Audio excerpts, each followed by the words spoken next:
nije to oduvijek tako u njihovom ponašanju.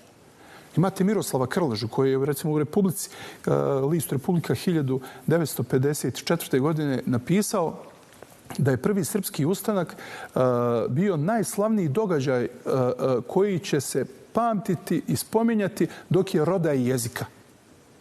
Hrvat Miroslav Krleža.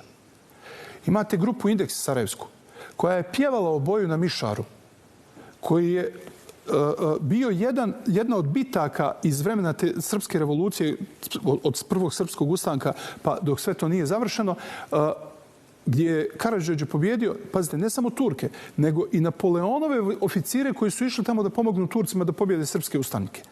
Pa je, mislim, 1809. godine Napoleon na jednom mjestu odao priznanje Karađorđu zbog njegove veličine, vještine, vojne sposobnosti i hrabrosti njegovih boraca. Pa čitav svijet je slavio taj prvi srpski ustanak.